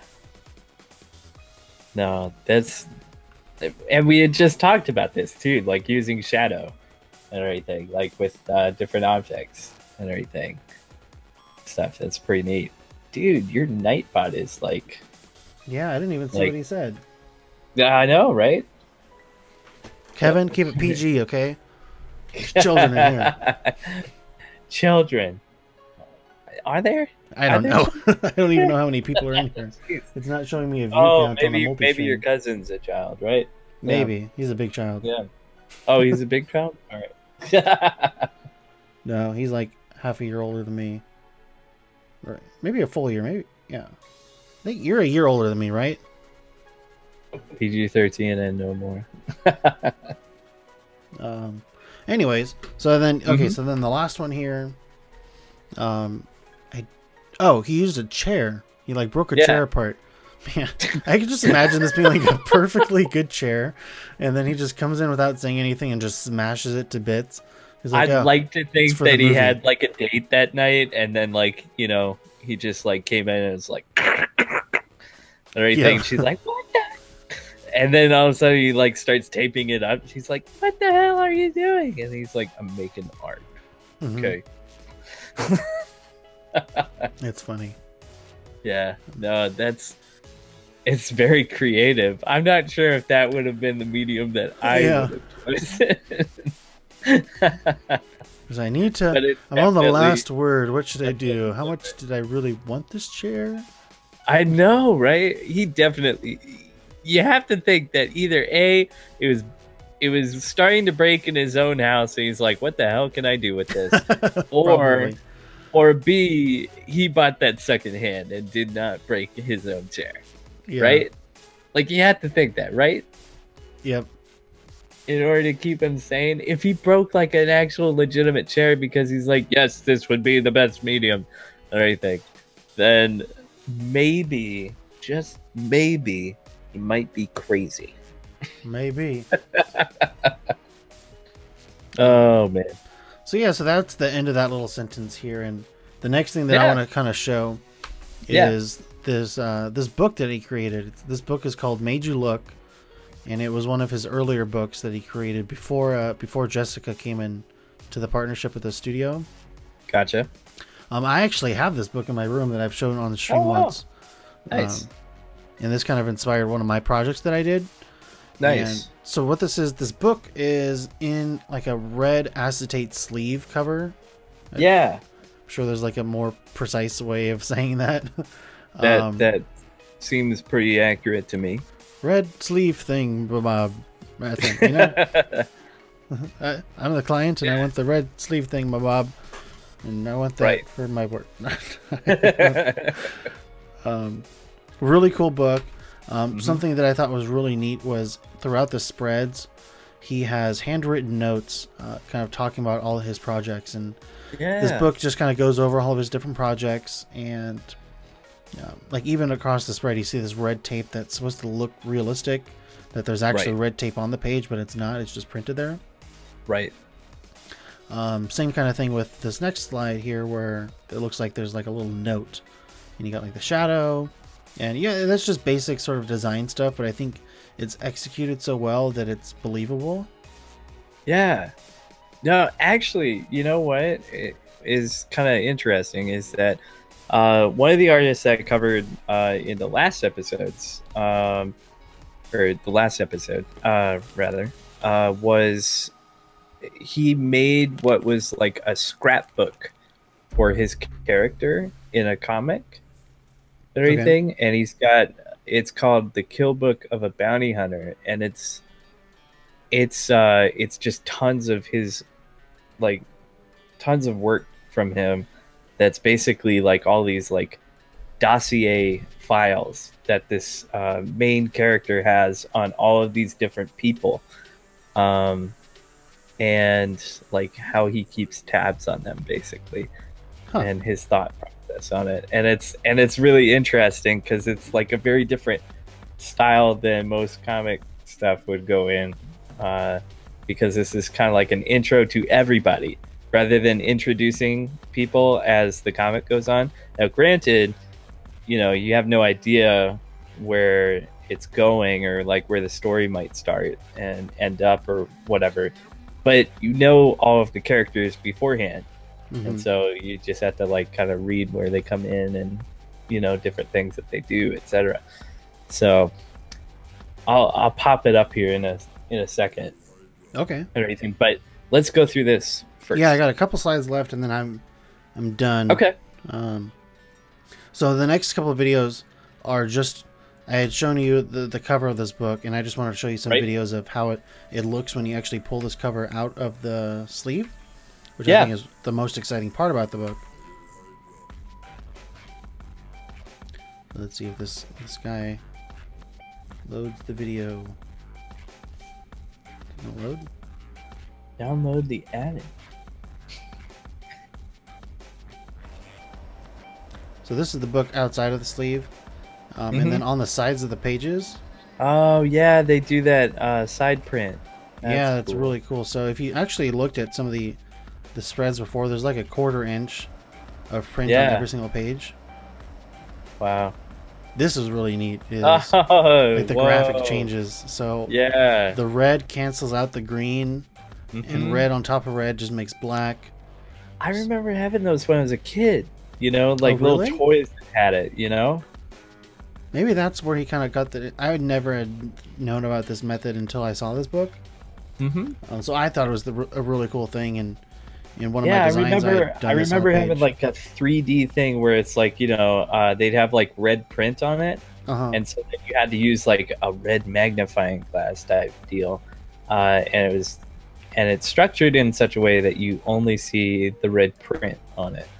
Everything. I had a Garfield comic that had like different things that were out of the frame, and so you couldn't quite see them until you used the little magnifying glass.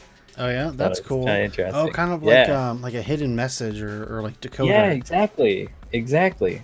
So I just wanted to kind of show how I kind of used that book as inspiration for my project. I like the idea of using a sleeve, so I created like a sleeve for my project here. Make a design. I put the title on the sides of the pages. Right. And maybe I'll do. I don't know if people would be interested in seeing like a tutorial on how to do this. I winged it, and I did it the very first time. Ooh, nice. I just like trying to make sense of it in my head, and it worked out. Yep. And then one of the spreads, I did like a red acetate sleeve to hide the stop sign. Nice. So that's kind of how I used it for inspiration for my project. Wow, where do you print something like that? I printed this book myself. Yeah, like, but where do you get them to put in a sleeve like that? That sort of thing. So this red sheet here is actually a stage gel. Okay. So I trimmed it to size, and I bound the book myself. Yeah. Got it. Wow. So if you're into this type of stuff, perfect binding is like, you think that it's pretty difficult. It's like the easiest printing method to do. You create your little text block, you stack up your sheets, and then all you do is just put glue on top, and it sticks together. Yeah. No, that's awesome. What I do is I like an X-Acto knife, and I kind of cut in grooves, so that way the glue kind of goes in a little deeper. Right. But it works. And I can see how you did the deception perception. Yeah. Because it's like you can all see the different, like even on here. on the pages and everything. So that's really neat. That's really cool. So yeah, very fun project. Yeah, if you guys want to check out my site, I'm sure my Nightbot has spammed my link in there a couple times. Yeah, no, super neat. Here, really quick, I'll pop mine up really quick. Not my site, but the book, to show you what I was talking about. Oh, yeah, sure. Kind of like similar. So, just a second. Let me get it.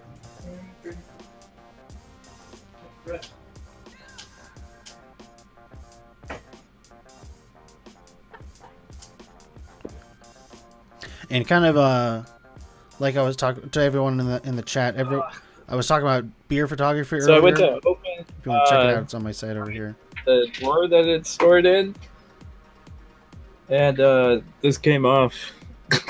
the handle just came off. He got so excited he wanted to show me. He just ripped it off. Right? So no, it wasn't even. You don't know your own strength. I don't know what happened. It's like made out of pewter or something. I don't know. But yeah. So first off, this is a huge book. I'm gonna make my screen like super big. Yeah, let me see. I'll pull over your webcam so people can see it. There's so much detail. So, it's backwards through Google, the magic of Google, and everything. But we pop this in. Let's see. Let's find a really good example. You made this book? No. Oh gosh. Oh, if I had, dude, I wouldn't be here. I can tell you that. Yeah. Everything, but like this is a really good example. So like he made like these dossier forms. I don't know if you can see it with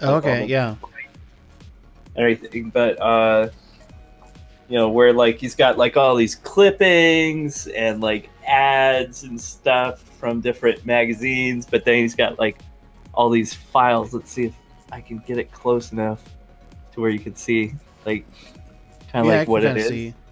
Yeah, so, but there's like all these like really cool dossier things and just like random pictures, like this, you know, different stuff that this guy like basically put into a kill book, and that's part of his revenge plan and everything. So he's got all these like files on people. So yeah, fun stuff. So anywho. Let's see. We'll switch back here. Oh, I'm screen sharing me. I know, yeah. So, but yeah, man. So that's what that reminded me of, which was really neat.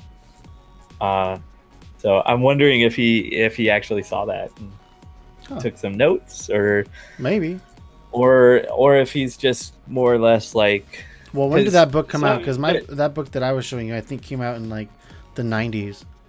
Oh yeah, then yeah, definitely after that. Okay. I'm pretty sure.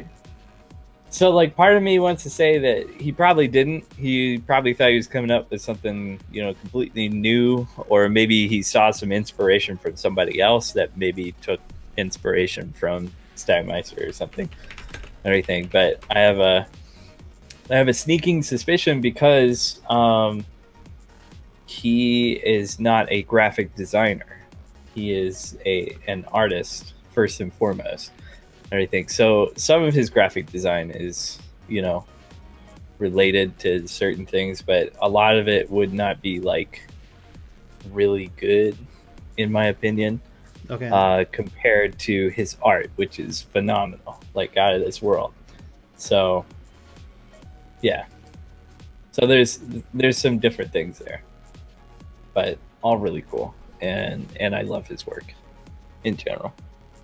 So cool. But yeah, well, I think we're gonna have to wrap it up here. Yeah, I think that was a good second episode, if I don't say so. Oh, that was a great second episode. Thank you so much for sharing all of this awesome stuff.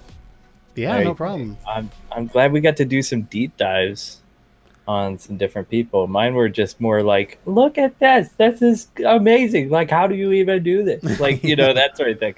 So, so mine were just more flabbergasted and quick looks at different things, kind of like scrolling through stuff. So this was really fun to be able to take like a really in-depth look at like how they do things, and just some of the sheer skill that is coming with like a lot of people, and just the sheer creativity that people have. Yeah, it's really neat.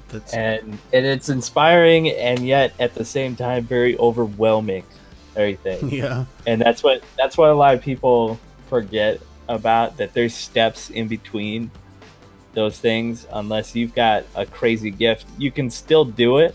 It's just going to take a little longer than maybe some of these people took, because they already knew some of the steps, and everything, or where they wanted to go, you know, with their creative process and everything. And a lot of people come in and they don't know their creative process, and it's like, that's okay. That is perfectly okay, and you can still get to whatever level that you want. It's just that you need to understand that it's not going to happen overnight, you know. So it's good to let people know that. Yeah, and I think like every single one of these people here have started at the same place Oh, where yeah. a lot of people started at, where you don't really know a whole lot about design. Yep. And I think a lot of what designers go through is something called imposter syndrome, where you don't think that you have what it takes to be a designer, or like even charging money. Like some people are like, Right. oh, well, I'm not that good of a designer, or I'm not like at the level of these professionals, so I'm not going to charge Right. $3,000 for a logo. But I'm sure these people here who you think are making it, quote, they are probably thinking the exact same thing. Like, oh, maybe I shouldn't be charging that much. And Right. Chris is even telling a story about Aaron Draplin of not always being confident in how much money he was charging for a logo. And I'm thinking, Aaron Draplin, this guy's a design celebrity. He could charge whatever he wants. Right. So it's, and how am I ever gonna get to that level? And it's like, dude, you're probably like closer than you think, you know, to different things. And honestly, it sometimes takes so much practice that it takes that click moment, and you can't will a click moment, you know. That's not how click moments work. It clicks. It's not you make it, you know. Yeah, it's like, and sometimes, like, it took me like 2 years to be able to paint digitally. I tried it like several times before that, and it just wasn't working out and everything. And then all of a sudden one day I could, and I was like, oh, I didn't know I could do this. Well, I guess I can. Yeah. I guess I watched like just enough videos, you know, or just enough to kind of like, my mind had enough time to like really think about it and then process it and then be able to do it, everything and stuff. It's just practice and getting better for like the like refining your craft. Yes, absolutely. But as far as just taking that first step and going out and doing it, the only person that's getting in your way is you. Yep.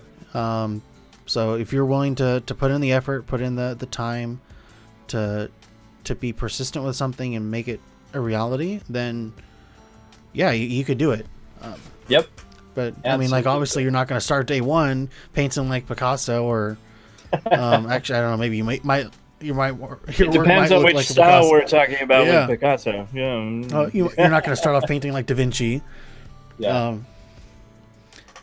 But yeah, you just gotta you'll get better over time, but it's just taking that first step. Well, and also too, to remind people, your goal shouldn't be to copy people either. Yeah.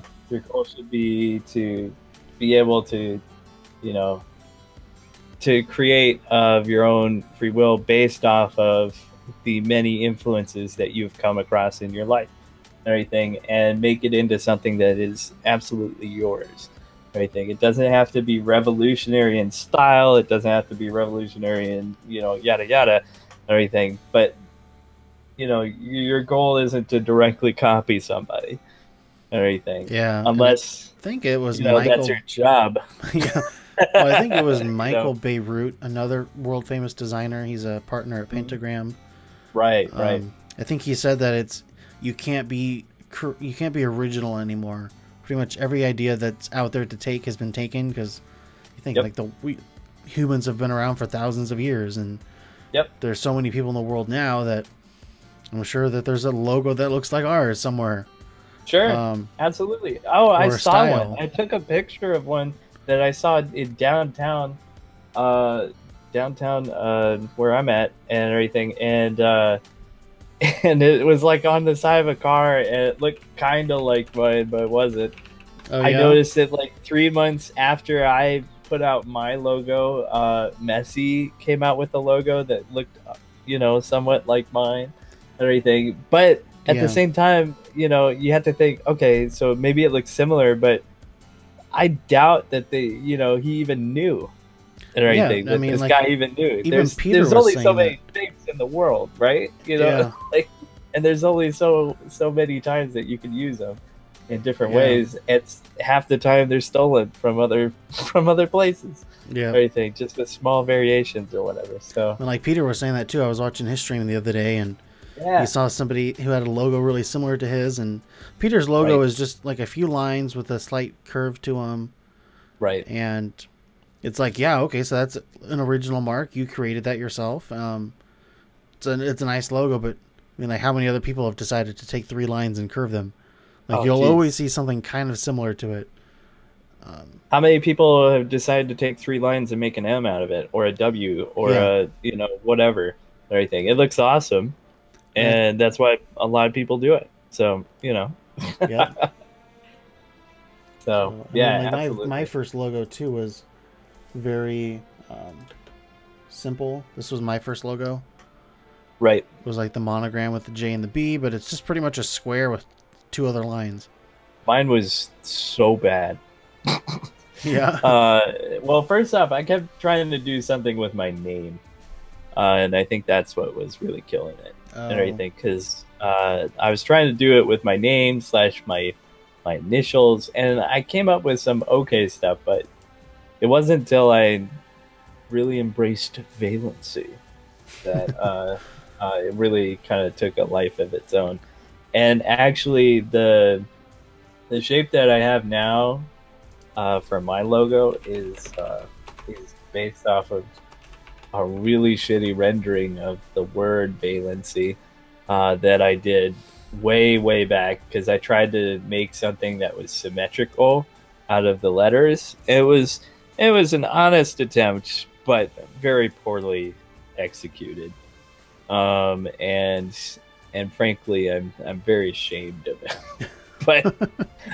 but essentially, you know, I did come up with something, but it's actually the logo shape is based off of an E that I came up with that was in the middle and everything. And then I made that into the main logo, and then I just started using that, but I was having a hard time trying to find text. I only found the text that I now use like about 2 years ago. So up until that time, I was still searching for a decent text to use for ValencyGraphics as the logo text. I mean, like, now I don't even have a logo now. I just I might work on banking off of Jonathan Beal. Yeah, my name is my logo. And right. As my shirt says, I have it as Helvetica as my logo. Of course. You Mac fanboy, you. Yeah. But I am actually thinking about, I mean, I just had done all this work to like put together my own branding and everything like that. But I'm thinking about maybe taking a step back and rethinking it, because I was kind of in this very quick class to kind of put together my own personal branding, put together a portfolio book, get all my stuff photographed, and doing all this stuff. And I didn't have as much time as I would have liked to put together like a personal brand that I thought was really solid. So I think mine right now is very clean. It works really well, but I don't think there's a whole lot of character to it. And I want to have that sort of character, and part of that just comes with me kind of figuring out who I am as a designer. Right. And I think that will come in time. And it might not come right away. Like, I think this is like what you've got right now is, you know, perfectly fine for what it is. And I think after seeing like a lot of your work, I feel like it, you know, at least matches that, you know, on a level that doesn't take away from your work. Everything. You don't want, you know, your logo to be the coolest thing that you've ever designed or anything like that, you know, because then it's like, because for a while that was literally my coolest graphic. Was your logo? Was my logo. Yeah. I could do all kinds of things with my logo, but I couldn't do anything with, you know, whatever else. So it was actually kind of like telling about my talent at that time and everything. And now that I actually have like some different things that are probably a little bit better than my logo, or at least on the same level, I can at least, you know, kind of bank off of those So I think that's one reason why I really like that first designer that I went over, the yeah, Durham Brandco, was right. a lot of his style really resonates with me and reminds me of sort of my first two projects on my website, which was that Perception Deception project and the beer project. Was that there's a lot of experimental, like filters, halftone. A lot of it's clean too. Like this here I feel like there's like an experimental aspect to it, but it's also very clean.